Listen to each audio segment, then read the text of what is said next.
Comment on l'aborde? Avec beaucoup de joie, je pense déjà, parce que on s'est construit le parcours pour arriver là et pouvoir jouer un huitième de finale devant notre public. Donc c'est quand même quelque chose d'extraordinaire. On a gagné le droit de jouer ce huitième et peut-être un match de plus à domicile. Donc là, on est dans un moment où on a envie de se payer des efforts et de continuer à générer du plaisir pour l'équipe et pour nos supporters. On est prévenu et on sait très bien que ce ne sera pas l'équipe d'il y a 3 mois pour le coup. Parce que c'est une équipe qui est à l'image de l'équipe nationale d'Angleterre, hein, montée en puissance.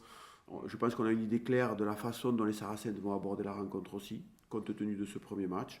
Donc on s'est bien préparé, physiquement, mentalement. Maintenant, il faudra que demain, les joueurs soient convaincus que si tu es bon, tu continues.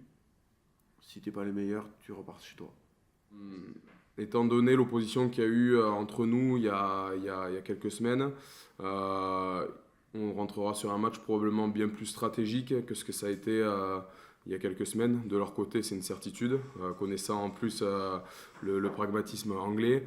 Et d'une autre aussi, forcément. Donc c'est sûr que l'approche, elle est un petit peu différente. Et j'imagine que eux, ils ont une idée bien claire de la stratégie à mettre en place sur un match de ce niveau. Donc Jeff vous l'a dit, on s'attend à un match complètement différent. Parce que la différence avec celui de janvier et celui de demain, c'est que c'est 80 minutes, en oubliant tout le reste.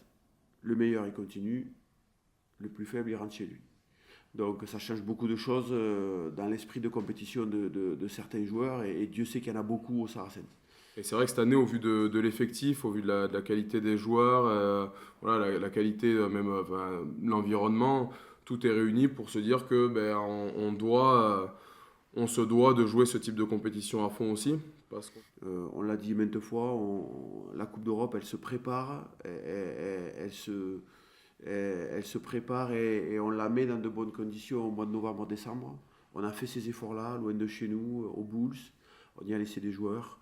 Au fin fond de l'Irlande, on y a laissé aussi quelques joueurs. Il y a eu beaucoup de sacrifices pour vivre ces moments-là. Donc on a envie de profiter en mettant une intensité maximale dans ces moments rares d'une saison. Je crois que c'est vraiment notre moteur. Que le match d'il y a 3 mois les a prévenus, donc forcément qu'ils viendront revanchards. Et quand on connaît la qualité des joueurs adverses, l'équipe de champions qui est en face, voilà, on est forcé de s'attendre à un match beaucoup plus accroché. Et si on est prêt à mettre le niveau d'effort et de travail pour l'équipe et de discipline qu'on a pu accomplir à certains moments, il y aura sûrement beaucoup de joie à la fin. Voilà. On n'a vraiment pas eu besoin de se replonger dans ce match qui était un match spécial, où je l'ai déjà dit, je me suis déjà exprimé dessus, beaucoup de choses étaient alignées pour nous, ça ne se reproduira pas.